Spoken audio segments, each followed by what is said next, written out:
Habari mpenzi mtazamaji wa Swahili TV pamoja na Adelink TV. Tukiwa mubashara kutokea katika viwanja hivi vya 88 mkoani Morogoro. Ni maonyesho ya 88 kanda ya Mashariki ambapo Sidiko nao wameweza kushiriki katika maonyesho haya. Maana tumeona miaka mingi nao wamekuwa kishiriki, lakini mwaka huu pia wamekuwa ni washirika wakubwa sana, ambapo mkuu wa mkoa amepata nafasi ya kutembelea hapa. Mkuu wa mkoa wa Dar es Salaam na Chalamila ameweza kutembelea hapa, lakini hapa tuko na Bwana Shamba. Ni Bwana Shamba? Yes, ni Bwana Shamba wa Sidiko.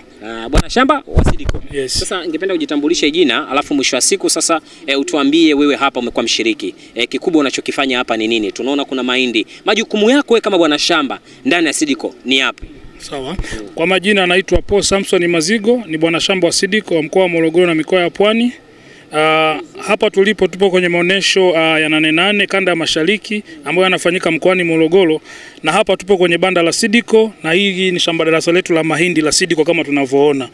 Kama ulivyoniuliza, mimi kwa upande wa Sidiko ninashughulika na kitu kimoja, ni kufikisha elimu ya mbegu bora za Sidiko kwa wakulima ili waweze kupata tija ya kilimo ambacho wanakifanya. Yes. Okay. Tumeona ndani humu kuna watu wengi sana ambao wana vitu kama vya kwenu, mbolea kama za kwenu, tofauti lakini na Sidiko mbolea nyingine. Labda utofauti wa Sidiko na watu wengine hasa ni nini? Kidogo labda ni sahihisho. Sisi ni kampuni ya mahindi, sio mbolea, ni mahindi. Mbolea ni tunafanya nao kama partners kwa ajili ya kupata mahindi mazuri kama haya ambayo unayaona kwenye shamba.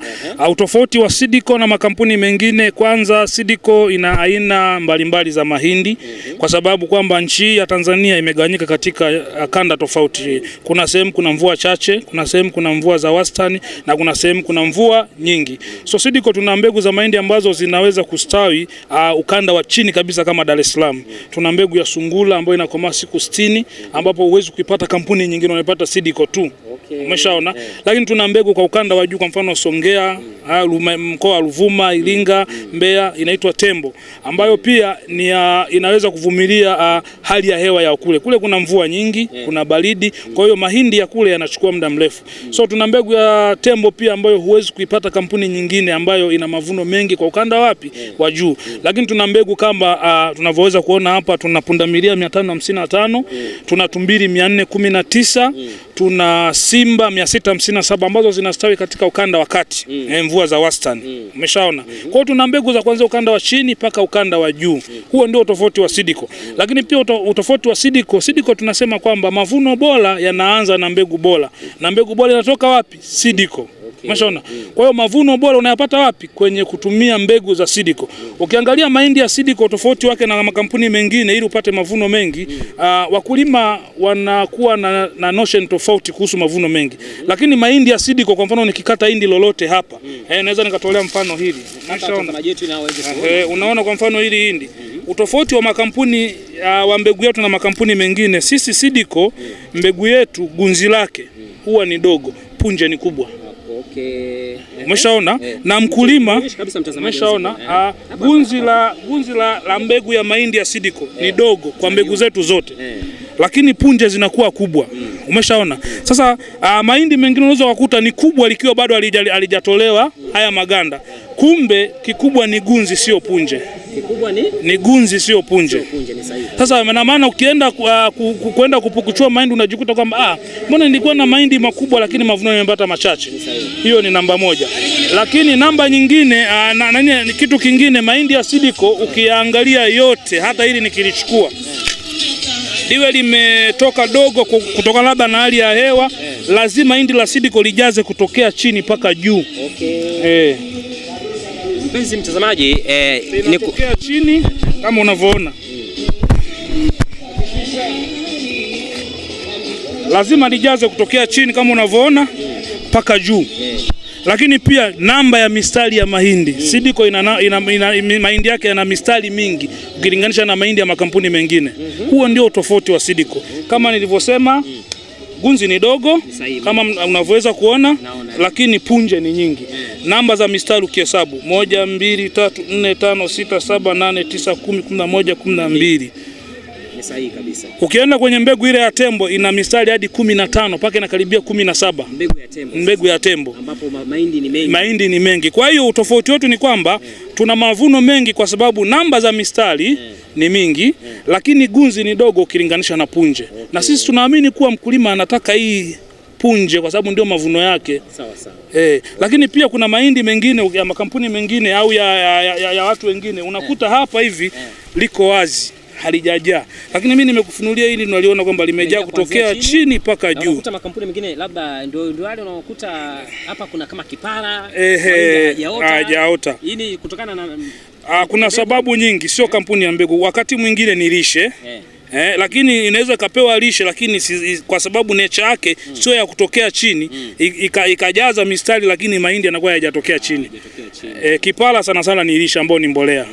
Lakini kutokea huku chini paka juu umejaza paka kama hivi. Sasa hiyo ni aina ya mbegu. Lakini gunzi kuwa dogo au kubwa pia ni aina ya mbegu. Yes. Kwa hiyo huo ndio tofauti wetu wa Seedco na makampuni mengine. Labda wapenzi watazamaji, niwaambie tu kitu kimoja kwamba unapotaka kulima ni lazima uhakikishe, kwa sababu unapofanya kilimo automatically kwamba unapoteza fedha nyingi sana. Lazima upate mbegu yenye uhakika, upate kama hawa wataalamu wa Seedco. Hawa ndio wanaweza wakakutengenezea kitu kilichokuwa kizuri. Sasa neno lako kwa wakulima na uweze kuwapa fursa, watakuja vipi Seedco, watapata vipi huduma ya Seedco, fursa ya kwako?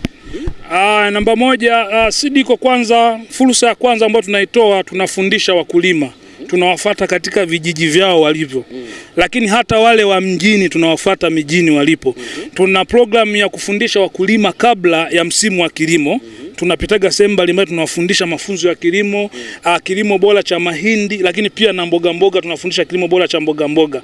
Tukiingia kwenye msimu wa kilimo, kama ni msimu wa kilimo cha mahindi, pia tunaweka mashamba darasa sehemu mbalimbali. Tuna mashamba ambayo yanakuwa ndani ya vijiji, lakini tuna mashamba ambayo yanakuwa katikati kwenye mabarabara, wanaopita waweze kuona, wakulima walio barabarani waone. Tukishamaliza ule msimu wa kilimo, mahindi yakienda kwenye mavuno, tunaenda kwenye mafunzo mengine kuwakumbusha. Mnakumbuka mwanzo tuliwafundisha kwamba mahindi ya Seedco yanatoa kiasi hiki. Tunafanya kwa vitendo na wakulima, tunavuna, tunawaonyesha kwamba tulisema gunzi ni dogo, unaona mavuno yake, mistari yake ni hii hapa. Tunawahesabia ni mahindi mangapi unaweza ukapata labda debe moja. Tunapokuchukua kwa pamoja, wanajifunza kwa vitendo. Ndio fursa ambao wakulima wanaweza kuipata kutoka kwetu. Lakini fursa nyingine ni kupata mbegu iliyo bora. Sisi tunasema kwamba mavuno bora lazima yaanze na mbegu bora. Unaweza ukawa na vitu vyote, lakini kama huna mbegu bora huwezi kupata mavuno bora. Haiwezekani. Na mbegu bora tunasema inatoka wapi? Seedco. Hapa kuna mbegu, naona kwamba kuna mbegu tofauti. Kuna muona pale kuna kama sio nyani, sio yule, kuna punda. Mna mbegu za aina gani hapa kiufupi? Sisi tuna mbegu kama nilivyosema za ukanda wa chini, ukanda wa kati na ukanda wa juu. Lakini tumezibainisha kwa kutumia namba na wanyama. Utaona kwa mfano hii hapa, hii ni pundamilia 555. Ikiwa na maana gani? Ikiwa na maana ya kwamba hii 555 kwa sisi ni mbegu ambayo ni ya ukanda wa kati. Umeshaona? Lakini ukienda kule hivi kule mwishoni kwenye shamba letu kule, kuna mbegu inaitwa kwa mfano hii hapa ni tumbili 419. Umeshaona? Na yenyewe ni ya ukanda wa kati na ukanda wa chini. Kule hivi tuna sungula. Sungula ni sungula 303, maana yake ni ya ukanda wa chini. Sasa tunatumia namba na wanyama kuweza kuwatambulisha wakulima kwamba hii namba ni kubwa. Kwa hiyo inaweza kulima. Labda namba hii na 550 ni namba ya katikati kwetu. Kwa hiyo ni ya ukanda wa kati. Sungula namba 303 ni ukanda wa chini. Tembo 719 ukanda wa juu. Unaona namba inavyozidi kuongezeka na mnyama anafanyaje? Anapanda. Tafasiri yake ni kwamba pia hata siku za ukasha shambani mbegu inaenda inafanyaje? Inaongezeka.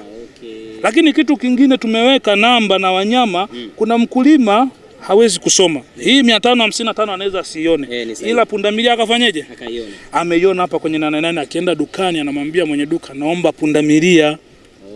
Kwa